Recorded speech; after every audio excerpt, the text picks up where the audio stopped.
우리 다 같이 말씀을 봅니다.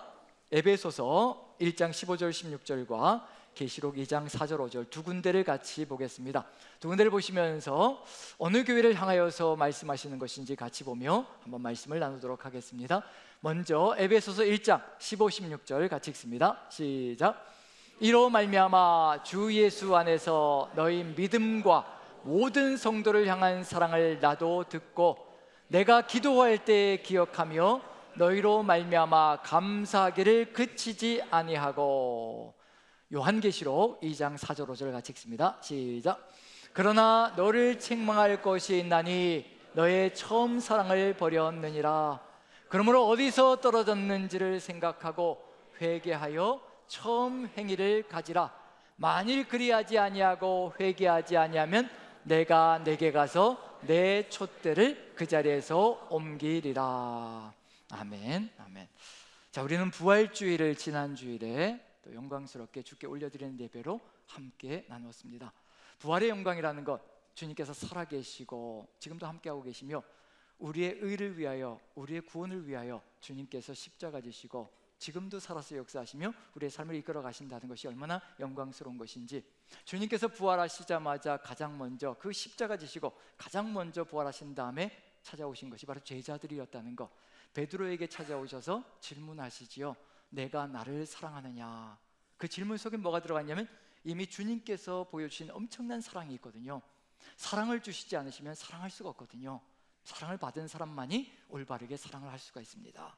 예수님께서 십자가의 사랑을 보여주시고 배신하고 다 도망간 제자들에게 찾아오셔서 그 사랑을 보여주셨습니다. 나는 너희를 사랑한다, 끝까지 지키며 사랑한다, 그 사랑을 보여주셨고, 그리고 질문하시죠. 네가 나를 사랑하느냐? 그때 베드로가 응답합니다.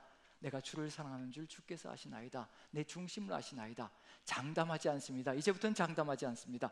내가 죽는 데까지 따라가겠습니다. 그 장담을 하지 않습니다. 주께서 아시지 않으십니까? 제 중심을 아시지 않으십니까? 그 중심을 봐주시옵소서. 그렇게 응답하며 사랑으로 응답합니다. 그제서야 주님께서 내 양을 먹이라고 하십니다. 소명의 길은 아무나 걸어갈 수 있는 것이 아니라 주의 그 간절하고 뜨거운 사랑을 받고 그 사랑에 감동하여 사랑으로 응답할 때 우리는 소명의 길, 양을 먹이는 길로, 양을 치는 길로 나아갈 수가 있습니다. 우리의 삶의 여정 속에서도요, 그 사명의 길, 정말 힘겹고 버거운 길이 우리 앞에 놓여져 있거든요. 그런데 주님이 우리를 사랑하시고 우리가 주님을 사랑하면 그 길을 넉넉히 걸어갈 수 있다는 것, 우리가 이 세상 속에서 어떤 역경이 올지라도 오직 주께서 사랑하시는 이 사랑이 있다면 어떤 역경도 넉넉히 이긴다라고 고백하는 것처럼 우리가 세상을 이기며 주의 뜻을 이루어갈 수 있을 것이라는 것, 복음서의 마지막이 바로 그 내용입니다. 주님의 사랑이 우리 안에, 우리가 주님을 사랑하고 주님께서 주시는 그 소명의 길로 자연스럽게 함께 걸어가는 길, 그것이 복음서의 맨 마지막 이야기라는 점에서 우리가 가야 될 길이 무엇일까? 결국 사랑으로 가득 들어차고 사랑으로 하나 되어 걸어가는 세상, 사랑이 바로 우리의 핵심 가치가 아닌가라는 생각이 듭니다. 그 사랑에 대해서 가장 잘 보여주고 있는 성경 중에 하나가 또 에베소서라는 생각이 듭니다. 왜냐하면 에베소서의 시작도 그렇고 또 요한계시록에 나와 있는 에베소 교회에 대한 얘기도 그렇고 이 사랑에 대한 이야기로 같이 연결시켜 간다는 점에서 그걸 다시 한번 더 느껴볼 수 있지 않을까 싶습니다. 오늘 읽은 이 본문의 공통점은 에베소 교회를 향한 내용이라는 것, 그래서 에베소서 1장 15절 16절이 있고요, 그 다음에 요한계시록 2장 4절 5절 에베소 교회를 향해서 주시는 말씀입니다. 그런데 에베소 교회가 사랑이 넘쳤던 것 같습니다. 시작할 때는요, 그리고 처음 사랑이 가득히 들어차 있었던 것 같아요. 그런데 요한계시록 마지막 부분에 가서 이제 교회 초창기 교회의 마지막 부분에 가서는 무엇을 잃어버렸는가? 처음 사랑을 잃어버렸다라고 얘기합니다. 그러나 너를 책망할 것이 있나니 너의 처음 사랑을 버렸느리라. 이걸 생각할 때마다 저 자신을 돌아보게 됩니다. 제가 청년 때를 기억하거든요. 지금도 생생하게 기억합니다. 그때는 누가 뭐 독촉을 해서 섬기라, 헌신하라 이런 말을 해서 뛰어다니는 게 아니고요, 처음 사랑, 주님을 만났고 주님께서 사랑해 주셨고 그 사랑이 가슴에 가득 들어차 있으니까 불덩어리가 속에 들어있는 것처럼 막 뛰어다녔거든요. 누가 뭐 야단을 쳐도 말릴 수가 없고, 야단을 쳐도 그것을 이기면서 그냥 제 가진 것들을 다 내어서 용돈 받은 게 있으면 용돈 받은 걸 다 털어서 아이들에게 뭘 맛있는 걸 사주고, 그리고 또 직장생활을 하게 되면 직장생활 하면서 또 받는 것, 그것들을 또 아이들을 위해서 기꺼이 또 다 쏟아붓고, 이런 삶을 살아갔거든요. 아까운 줄도 모르고 모으는 것이 뭔지도 모르고 그렇게 살아갔던 시절이 처음 사랑의 시절이 있었습니다. 그런데 살아가면서 점점 어떻게 될까요? 이게 세상의 때가 계속 이렇게 묻고 하다 보니까 내 것도 좀 챙겨야 되는 것 아니냐, 좀 미래도 계획 세워야 되는 것 아니냐, 이런 것들이 계속 이제 점진적으로 들어오다 보니까 처음 사랑이 희석되어지는 안타까운 모습이 들어가는데, 저 자신을 돌아보아도 이 말씀이 저를 향한 말씀이 아닌가라는 생각을 해봅니다. 너의 처음 사랑을 버렸다. 그 처음 사랑의 뜨거움 우리 안에도 다 있었는 줄로 믿습니다. 지금도 그 처음 사랑을 지키면서 가시는 분이 계시다면요, 그처럼 위대한 신앙이 없습니다. 정말 대단한 신앙인 겁니다. 하지만 늘 우리는 자신을 돌아보면서 거기로 돌아가 최선을 다하는 것, 그게 바로 우리가 걸어가야 될 길인데, 에베소 교회가 바로 그 모습을 보여주는 것이 아닌가 생각이 듭니다. 그래서 이렇게 처음 사랑을 잃어버렸는데 우리도 잃어버렸다면 가야 될 거리 어딘가? 5절을 보면요, 그러므로 어디서 떨어졌는지 생각하고 회개하여 처음 행기를 가지라. 어디서 떨어졌는지 생각해야 된다는 겁니다. 내가 어디서부터 무너졌는지, 어디서부터 식어졌는지, 왜 이렇게 냉담해졌는지, 이렇게 냉랭해졌는지 그것을 돌아보면서 생각을 하고 돌이켜야 된다. 회개는 돌이킨다는 겁니다. 다시 또 본래 가야 될 길로 돌이켜야만 다시 또 하나님과 함께 또 처음 사랑을 가지고 뜨거움을 가지고 걸어가는 그 길을 걸어갈 수 있다는 것. 그래서 처음 행위로 또다시 돌아갈 수 있는 길이 바로 거기에 있다는 것을 알려주고 있는 중입니다. 생각하고 그 다음에 또 돌이키고, 회개하고 돌이키고, 그 다음에 처음 행위로 돌아가는 것, 이게 우리가 걸어가야 될 삶의 길이라는 점에서 이 생각해야 될 내용이 어디에 있을까? 그리고 돌이켜야 될 장소가 어디일까? 돌이켜야 될 곳이 어디일까? 처음 행위를 가져야 될 그것이 무엇일까? 그게 바로 에베소서에 아주 잘 기록이 되어져 있습니다. 왜냐하면 에베소 교회는 이 처음 사랑을 가지고 있었던 교회거든요. 그 사랑을 보여주고 있다는 점에서 우리가 가야 될 길이 바로 에베소서 속에서 들어가 있는 것이 아닌가. 그래서 그 부분을 한번 같이 살펴보려고 합니다. 일단 우리 에베소서 1장 15절 16절을 한번 보는데요, 15절을 보시면 에베소 교회는 상당히 균형 잡힌 신앙을 가지고 있는 교회였다는 것을 생각해 볼 수가 있습니다. 한번 읽어보면 그 안에 뭐가 들어가는지 보면 알 수가 있을 것 같거든요. 15절을 읽어보시면서 이런 교회라면, 우리도 남산교회가 이런 교회가 된다면 얼마나 좋을까, 그런 것을 한번 나아가면서 같이 살펴본다면 되지 않을까 싶습니다. 자, 15절을 같이 한번 읽어보죠. 같이 시작. 이로 말미암아 주 예수 안에서 너희 믿음과 모든 성도를 향한 사랑을 나도 듣고, 바울이 뭔가 들었다는 겁니다. 바울이 세운 교회인데, 하나님의 은혜를 받들어서 뜻을 받들어서 세운 교회인데, 그 교회 떠난 다음에요, 소문이 들리기 시작하는 겁니다. 에베소 교회가 바로 이런 교회다라는 소문이 들리기 시작하는 겁니다. 그리고 칭찬하며 감사하는 내용이 바로 15절 16절에 들어가 있는데요, 바로 그게 뭐냐면 주 예수 안에서 너희 믿음, 그게 들린다는 얘기입니다. 주 예수 안에서 믿음이라는 얘기는 뭘까요? 주 예수 안에서 믿음이 반듯하게 서 있다는 것을 얘기하는 겁니다. 저는 이것을 다른 말로 바꾸면요, 주 예수 안에서 믿음이 서 있다는 것은 바로 하나님 사랑이 온전하게, 든든하게, 반듯하게 서 있다는 것을 의미하는 것이라고 분명히 느껴집니다. 예수 그리스도를 향한 믿음이 그 안에 들어가 있다면요, 그러면 자연스럽게 행위로 나갈 거예요. 자연스럽게 행함으로 연결되어질 거라는 얘기거든요. 주 예수를 향한 믿음과 주 예수 안에서 너희 믿음과 그 다음에 가는 게 뭘까요?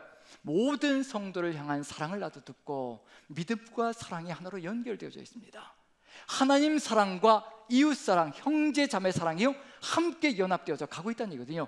균형이 잘 맞춰져 있는, 조화를 이루고 있는 믿음의 그런 사랑의 모습들이 그대로 간직되어져 있는 것이 바로 에베소 교회의 모습 속에 들어가 있습니다. 지금 우리가 걸어가야 될 삶의 길도 바로 하나님을 믿는 믿음과 그 믿음이 온전하게, 든든하게, 바르게 우리 안에 가득히 들어차 있다면요, 자연스럽게요, 바로 성도들을 향한 사랑으로 분출되어서 나가게 되어 있습니다. 우리가 지금 주변 형제자매들을 자연스럽게 사랑하고 있다면요, 우리는 믿음을 가지고 있는 중입니다. 한번 앞뒤절 한번 다시 한번 볼까요?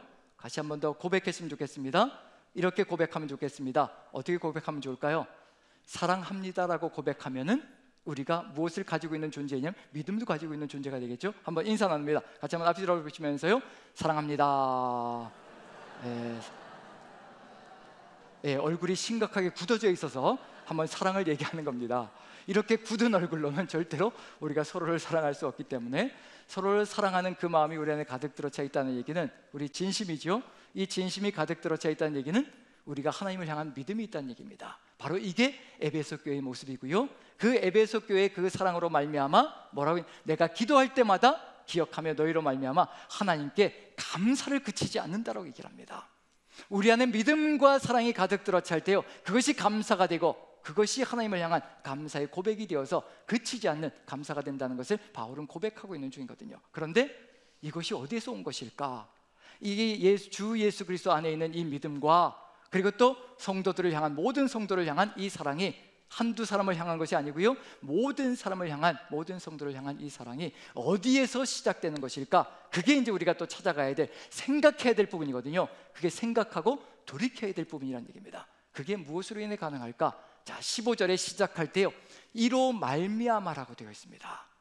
이로 말미암아라는 무슨 얘기일까요? 이로 말미암아, 바로 이것으로 말미암아 예수 안에서 너희 믿음과 모든 성도를 향한 사랑이 있다라고 얘기하는 거거든요. 이로 말미암아는 바로 위에 있는 내용들 때문에 이와 같이 믿음과 사랑이 든든하게 섰다라는 것을 얘기하고 있는 중입니다. 바울 서신의 특징이 있거든요. 바울 서신에 보통 한두 절, 첫 번째 1장 1절 2절 정도는요, 인사를 나누는 내용입니다. 바로 주 예수 그리스도 하나님께서 부르셔서 사도가 된 나 바울은 에베소 교회 성도들에게 편지하노니 너희에게 하나님의 은혜와 평강이 있을지어다. 이게 1, 2절이거든요. 그 다음에 뭘 얘기하냐면 은혜와 평강을 얘기한 다음에 그 다음부터 나오는 게 이제 감사를 얘기하는 겁니다. 너희로 말미암아 내가 감사를 쉬지 않고 하나님께 올려드린다. 그런데 에베소서는요 1, 2절에 이렇게 인사가 나와요. 너에게 평강이 있을지어다라는 내용이 나와요. 그런데 감사의 내용은 어디에 15절, 16절에 등장하고 있습니다. 그럼 한번 생각해 보시죠. 그 사이에 뭐가 들어가 있을까요? 사이에 들어가 있는 게 있죠. 몇 절부터 몇 절까지가 들어가 있나요? 네, 답은 다 나와 있죠. 1, 2절이 인사고 15, 16절이 이제 감사가 들어가 있다면 그 사이에 몇 절부터 몇 절까지가 들어가 있는 거죠? 3절부터 14절까지가 들어가 있는 겁니다. 다른 곳에는 없는 겁니다. 오직 에베소서에만 들어가 있는 내용입니다. 그게 바로 우리가 생각해야 되고요, 그게 바로 우리가 돌아가야 될 장소이고요, 그게 바로 우리가 처음 행위를 가질 수 있는 길이라는 것을 알려주는 거거든요. 이로 말미암아 에베소 교회 성도들이 바로 주 예수를 향한 믿음이 있고 그 다음에 또 성도들을 향한 사랑이 가득 들어차 있다는 것을 얘기하고 있는 거거든요. 3절부터 14절까지인데 3절부터 14절까지가요 12절로 이루어진 겁니다. 그런데 특이하게도요 12절로 202개의 단어로 구성되어져 있거든요. 그런데 이 12절이 한 문장입니다. 헬라어로 한 문장이에요. 끊어지지 않고 한 문장으로 연결되는 거예요. 읽다가 숨 넘어갈 수도 있습니다. 그런데 이게 한 문장이어야 합니다. 절대 끊어지지 말아야 합니다. 끊어지지 않고 이 12절이 하나로 연결되어져야 바로 주 예수 안에서의 믿음과 모든 성도를 향한 사랑이 가득 들어차는 삶이 이루어진다는 것을 얘기하고 있는 중입니다.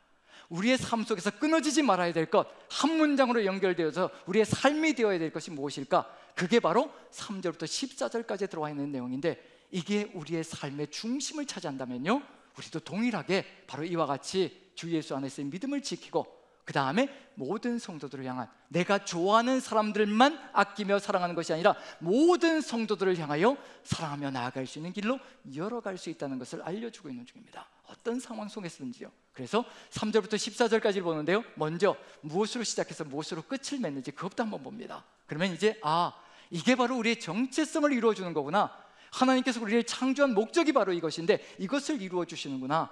그럼 이제 모두 달라질 것이냐면 우리가 해나가는 그것도 달라지지 않을까라는 생각이 듭니다. 그게 무엇인지 한번 봅니다. 자, 3절부터 14절까지 같이 한번.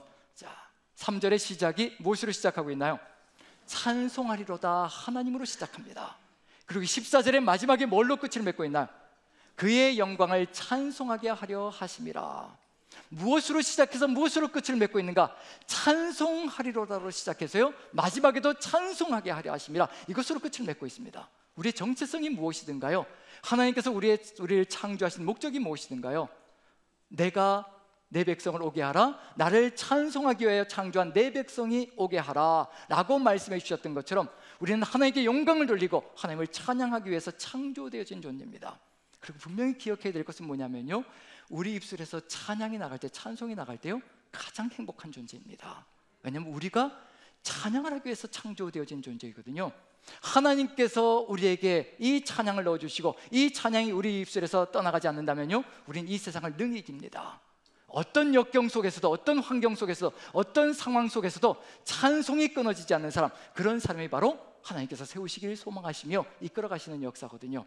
자, 찬송이라는 것, 찬양이라는 것 어느 때 쏟아 나오는 걸까요? 억지로 하는 것은 절대 찬양이 아닙니다.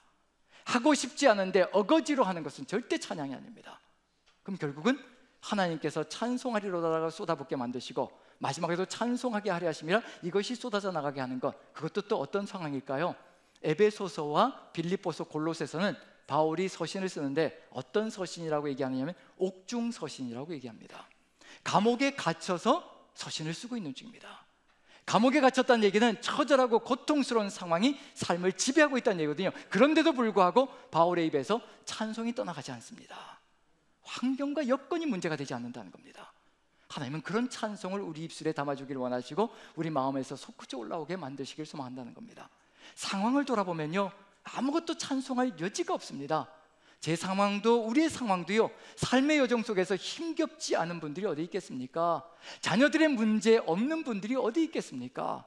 어느 것 하나 걱정 없는 삶이 있는 분들이 어디 있겠습니까?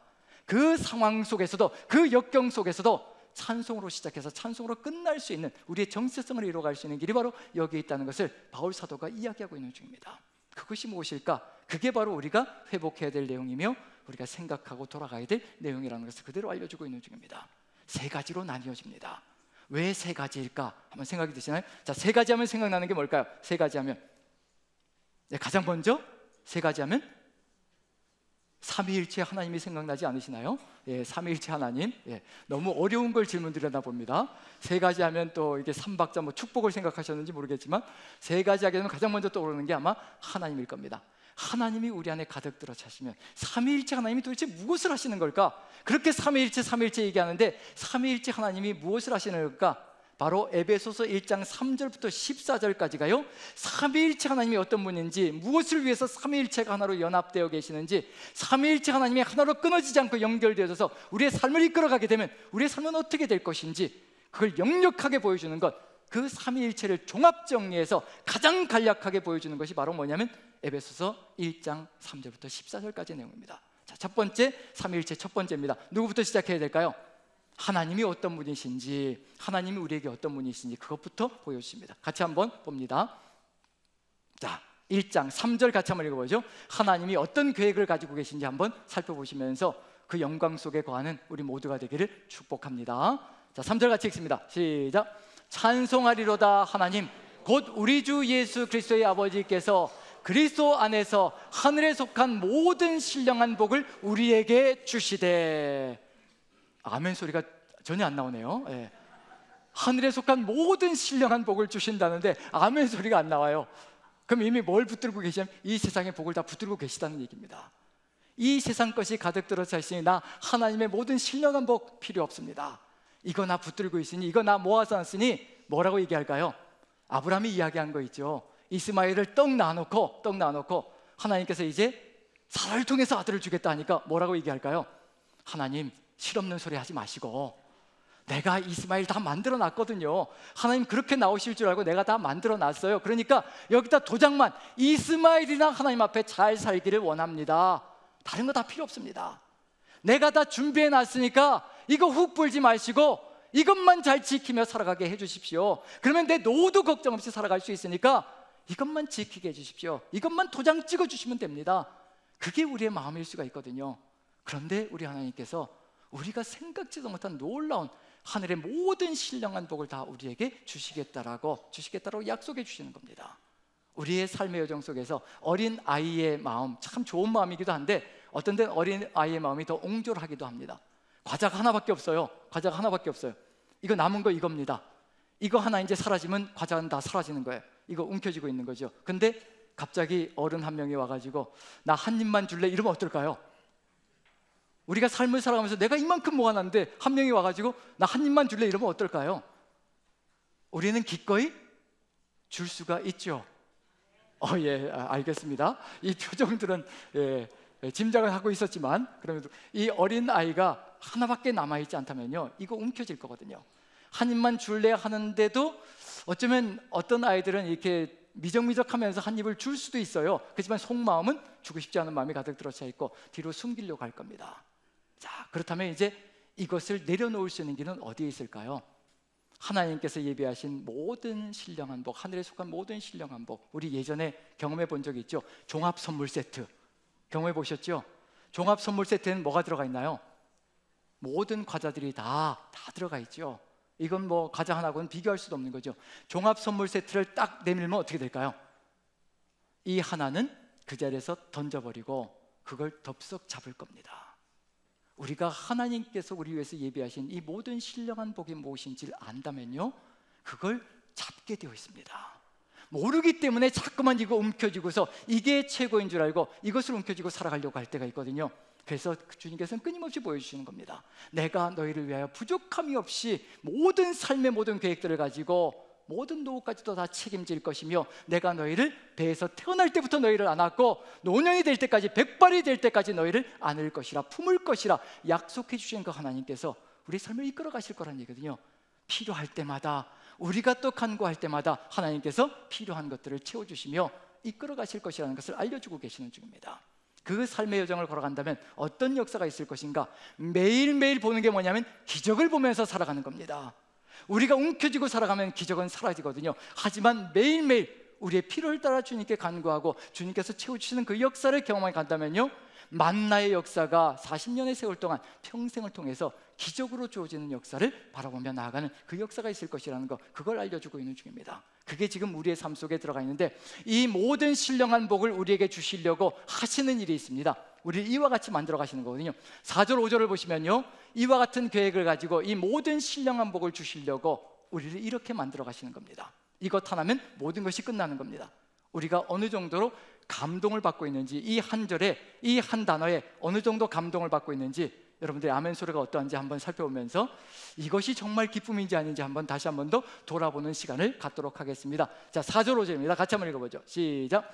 곧 창세전에 그리스도 안에서 우리를 택하사 우리로 사랑 안에서 그 앞에 거룩하고 흠이 없게 하시려고 그 기쁘신 뜻대로 우리를 예정하사 예수 그리스도로 말미암아 자기의 아들들이 되게 하셨으니. 아유, 예, 이래도 또 아멘이 안 나오는군요. 자, 여기서 창세전부터, 이 천지를 창조하기 전부터 하나님은 계획을 가지고 계셨습니다. 우리를 무엇으로 삼으시려고요? 우리를 하나님의 아들이 되게 하셨다는 얘기는 하나님의 아들과 딸들이 되게 하셨다는 것을 얘기하는 겁니다. 우리를 하나님의 자녀로 삼으신 겁니다. 그 자녀로 삼으시려고 창세전부터 우리를 아셨다는 거예요. 우리가 죄 가운데 빠질 것이라는 것, 죄로 죽음 가운데 거하며 하나님과 원수가 될 존재였다는 것까지도 이미 다 아시는 겁니다. 그럼에도 불구하고 거기서 끝내지 않으시고요, 버리지 않으시고요, 우리를 그 원수된 존재로서 다시 또 하나님의 자녀로, 아들, 딸로 삼으시려고 이미 창세전의 계획을 세우시고 이끌어 가신다는 얘기거든요. 하나님의 아들과 딸이 되었다는 것은 무슨 의미일까요? 하나님의 모든 신령한 복, 이 모든 우주를 다 상속받는 존재가 되는 겁니다. 상속자가 되는 거거든요. 그게 바로 우리의 하나님의 자녀로서의 위치라는 것을 알려주고 있는 중입니다. 자, 한번 앞뒤 열어보시죠. 한 번 더 인사 나눕니다. 하나님의 자녀이십니다. 다시 한번 인사. 하나님의 자녀이십니다. 예, 별로 기쁘지 않아요. 예. 자, 이게 저도 생각하면서 이런 생각을 할 때가 참 많습니다. 하나님의 아들이요 딸이라는 것보다 더 영광스러운 것이 있을까? 그런데 왜 이렇게 냉랭해졌을까? 하나님께서 너는 내 아들이라, 너는 내 딸이라고 말씀해 주시는데도 왜 이렇게 우리는 거기에 대해서 그렇게 크게 감동을 느끼지 못하고 살아갈까? 이미 세상 속에서 오염되고 병든 우리의 모습이 그 안에 들어가 있다는 것을 깨달을 필요가 있습니다. 그게 우리의 모습일 수가 있거든요. 만약에 우리가 한 재벌이 나타나가지고 여러분들에게 너는 내 아들이고 내 딸이라고 얘기하면 우리는 어떤 마음을 가질까? 제가 예전에 고백한 게 있잖아요. 어릴 적에 저는 제 친부모님이 찾아올 줄 알았어요. 저를 어릴 적에요. 사춘기 시절까지 그랬습니다. 제 친부모님이 나를 분명히 찾으러 올 거야. 근데 그 친부모님은 여러분들 또 표정을 보니까 고아였나? 이런 또 표정을 짓는 것 같은데, 나의 친부모님이 나를 찾으러 올 거야. 이게 증거는 역력하거든요. 이미 돌사진, 백일사진 쫙 있어요, 집에. 이 부모님으로부터 내가 태어났다는 것은 너무도 분명한데 부인하고 싶은 마음이 드는 겁니다. 아니다, 내 친부모님이 나를 찾으러 올 거다. 그렇지만 친부모님은 어떤 분이어야 될까요? 부자여야 되는 거죠. 부자여야 되는 거죠. 모든 것을 다 가지고 있어야 합니다.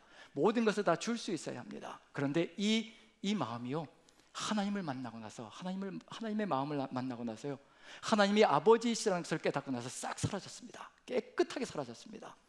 이 하나님이 계시고 이 아버지가 계시면 부족한 것이 무엇일까? 그것을 깨닫고 나서는 그 모든 생각들이 일시에 사라졌는데, 지금 우리의 삶의 여정 속에서 이 세상의 재벌이 아버지라고 한다면 우리는 어떤 마음을 가지고 살아갈까? 돈만 쏟아부어 주는 겁니다. 부족함이 없이 살아가게 만들어주는 겁니다. 그것만 생각해도 황홀하지요. 그런데 하나님이 우리의 아버지시라는 것이 그것과 비교할 수조차 있을 것인가? 그런데 그게 감동이 안 된다는 얘기는 우리가 다시 생각해야 되고 다시 돌이켜야 될 것이 무엇인가, 그걸 보여주고 있는 중입니다. 이렇게 해서 우리 주님께서 자녀로 삼으시고요, 그 다음에 6절 보시면 이렇게 하시려고 하십니다. 같이 한번 읽어보죠. 시작. 이는 그가 사랑하시는 자 안에서 우리에게 거저 주시는 바 그의 은혜의 영광을 찬송하게 하려는 것이라. 거저 주셨다고 얘기합니다. 이 세상 속에서 모으고 쌓고 살아가려면요, 정말 처절하게 투쟁하면서 살아가야 합니다. 이 세상 속에서 영끌이라고 하잖아요. 영끌족이라고 하잖아요. 세상 속에서 성공적으로 살아가려고 하면 영혼까지 갈아 넣어야 된다고 합니다. 영혼까지 갈아 넣는다는 게 무슨 얘기일까요? 내 모든 삶을 쏟아부어야 그제서야 겨우 그런 길을 걸어갈 수 있다는 것을 알려주는 거거든요. 하나님의 자녀가 되는 것, 하나님의 아들과 딸이 되는 것, 거저 주셨다는 겁니다. 값없이 거저 우리에게 주셨다는 것, 이것처럼 감사한 일이 어디에 있을 것인가? 이것이 마음에 새겨질 때 우리는 어떤 길을 걸어갈 수 있을 것인가? 찬송이 쏟아져 나오는 삶으로, 감사와 감격이 쏟아져 나오는 삶으로 나아갈 수 있다는 것을 우리에게 알려주고 있는 중입니다. 자, 그럼 이제 이걸 이루시기 위해서 반드시 필요한 게 있죠. 왜냐하면 우리는 거룩한 존재가 아니고 죄 가운데 거하는 이미 하나님과 원수가 되어진 존재라는 것을 분명히 말씀해 주셨습니다. 우리 죄는 하나님과 관계를 다 끊어내는 거죠. 그런데 이와 같은 계획을 아버지는 가지고 계십니다. 하나님 아버지가 가지고 계시거든요. 이걸 이루셔야 되거든요. 이루어 주시기 위해서 반드시 필요한 게 한 가지 있죠. 그 다음에 이 하나님이 오셔야 된다는 거. 그래서 3, 4, 5, 6절을 보시면요, 공통적으로 들어가 있는 것이 있습니다. 주 예수 그리스도 아버지께서 그리스도 안에서 하늘에 속한 모든 신령한 복을 주시고, 그리스도 안에서, 그리고 그 창세전에 그리스도 안에서 우리를 택하사, 누구 안에서요? 그리스도 안에서 택하셨다. 그 기쁘신 뜻대로 우리를 예정하사 예수 그리스도를 말미암아 우리에게 이와 같은 아들이 되게 하셨다. 그 다음에 그가 사랑하시는 자 안에서 우리에게 거저 주신다. 100% 나와 있는 게 뭐냐면 바로 예수 그리스도 안에서 예수 그리스도를 통하여, 주님을 통하여라고 되어 있습니다. 그럼 그 다음에는 뭐가 나올 수밖에 없을까요? 이제 하나님께서 이 땅에 오셔서 우리의 죄를 사하시고 우리를 십자가의 보혈의 공로로 구원해 주셔야만 이 아들의 위치가 될 수 있다는 거, 바로 하나님께서 오셔야 된다는 걸 얘기하고 있는 중입니다. 내가 이것을 이루기 위해, 창세전부터 계획한 이것을 이루기 위해 내가 너에게 내려갈 것이라, 내 생명을 내어줄 것이라. 그게 바로 우리 주님의 마음속에 이미 들어가 있었다는 거. 그래서 7절부터 보시면요, 그 내용이 등장할 수밖에 없습니다. 7절 같이 한번 읽어보죠.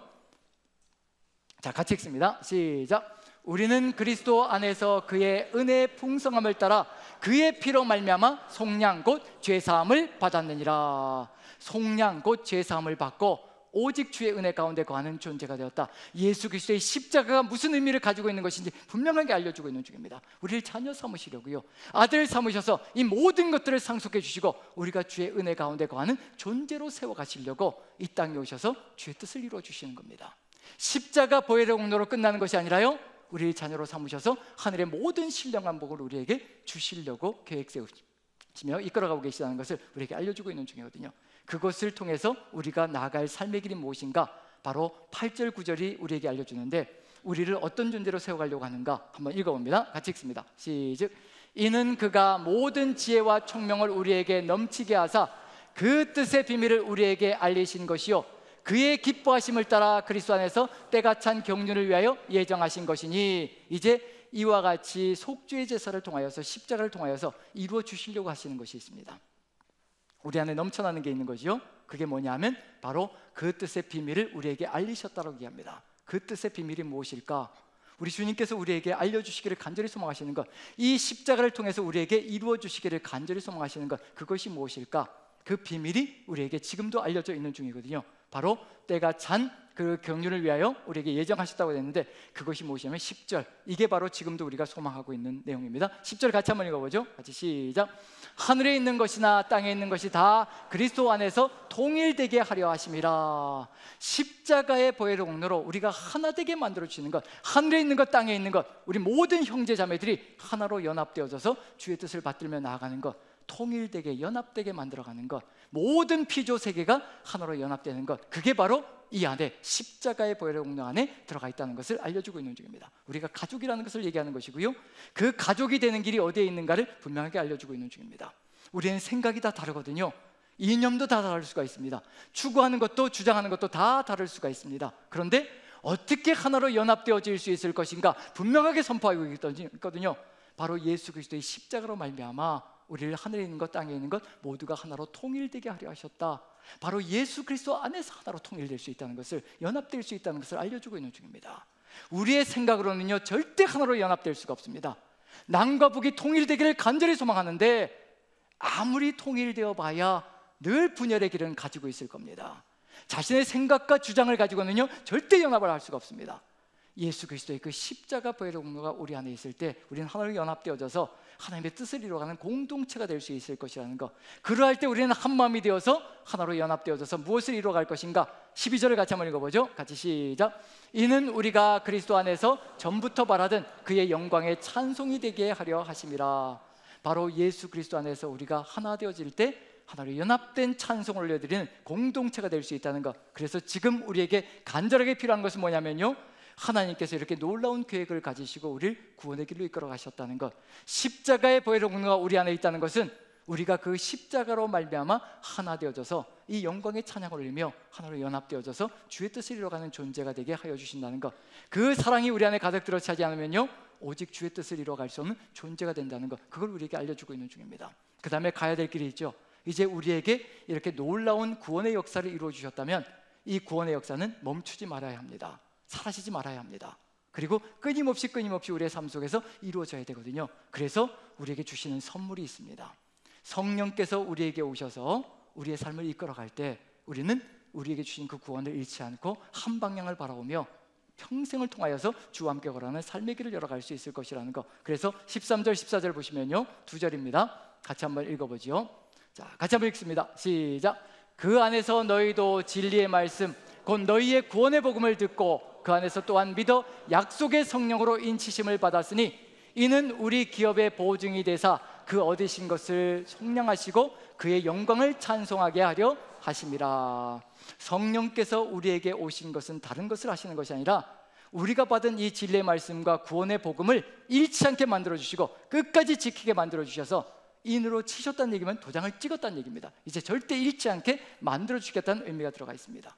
성령께서 오셔서 우리 기업에 만물 모든 것을 다 우리에게 주시겠다는 하나님의 그 상속의 역사를 우리에게 증명해 주시고 보증이 되셨다는 것, 보증금이라는 의미가 들어가 있습니다. 성령께서 오셔서요 우리가 집을 계약할 때 보증금을 걸게 되면은 그 집은 이제 다른 곳으로 넘어가지 않는다는 것, 끝까지 내가 들어갈 때까지 입주할 때까지 나의 것이 된다는 것을 알려주는 그 금액이 된다는 얘기가 되는 거죠. 그런 점에서 성령께서 우리 안에 오셨다는 얘기는 뭐냐면 우리에게 주신 이 하나님 나라 천국이 절대 사라지지 않을 것이며 끝까지 우리를 지키시며 이끌어서 마침내 그것을 이루어 주시는 그런 역사까지도 인도해 가신다는 것을 우리에게 알려주시고 계시는 중입니다.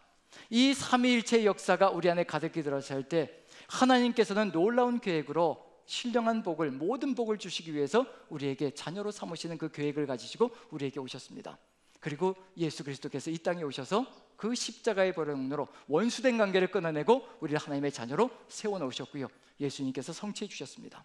그리고 예수님께서 성취하신 그것을 이제 성령께서 함께 하시며 이제 끝까지 지켜주시고 이루어가시면서 끊을 수 없는 그 사랑으로 연결시켜서 우리의 삶을 인도해 가신다는 것, 이 삼위일체 하나님이 우리의 삶 속에서 끊임없이 우리의 삶을 인도해 가실 때 우리는 하나님의 계획과 성취와 그리고 완성까지도 내다보며 나아가는 존재가 된다는 것, 그걸 통하여서 우리의 입술에서 찬송으로 시작하여 찬송으로 끝을 맺는, 그리고 또 그 사랑, 주님께서 우리에게 베풀어 주신 그 사랑이 끊어지지 않고 그 사랑으로 나아갈 수 있는 존재로 연결시켜 가신다는 것을 마음에 새긴다면요 이제 우리의 삶의 길이 어디로 가야 될 것인가, 그 하나님을 바라보며 생각하며 감사하며 그 길로 나간다면 우리는 주와 함께 동행하는 귀한 삶 속에서 사랑의 길을 열어갈 것이라는 것. 그래서 우리가 마지막으로 이제 해야 될 것, 이 에베소서의 전반부에서는 바로 이와 같은 길로 나아갈 때 이제 우리의 사랑이 끊어지지 않고 연결될 것이라는 것을 알려주고 있습니다. 바로 기도의 내용입니다. 한번 바울이 어떤 기도로 나아가고 있는지 우리도 이 기도로 나간다면 우리의 주님의 뜻을 받들어서 그 사랑, 다시 사랑으로 돌아가서 주의 뜻을 이루어갈 것이라 믿고요 같이 한번 살펴봅니다. 에베소서 3장 14절부터 19절까지요 바로 마지막 부분입니다. 같이 한번 읽어보죠. 시작.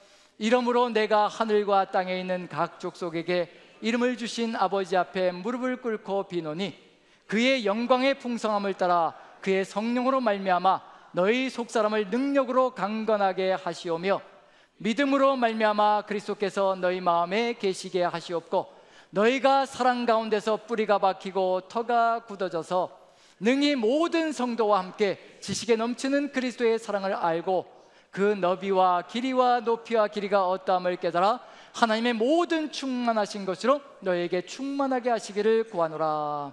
이 기도가 우리의 삶 속에서 끊어지지 않는다면 삼위일체 하나님과 더불어서 이 사랑의 길로 나아가며 이제 에베소서 4장부터 6장까지는요 그 사랑을 실천하며 나아가는 존재가 될 것이라는 것을 알려주고 있다는 점에서 지금 우리가 걸어가야 될 길 다른 것이 아니라 삼위일체 하나님을 다시 한 번 더 가슴에 새기며 삼위일체 하나님께서 이루어주신 그 하나님의 사랑을 가슴에 새긴다면 우리도 그 사랑으로 주의 뜻을 이루며 나아가는 아름다운 공동체가 될 것이라는 것을 마음에 새기시며 주와 함께 동행하시는 우리 모두가 되기를 간절히 축원드립니다.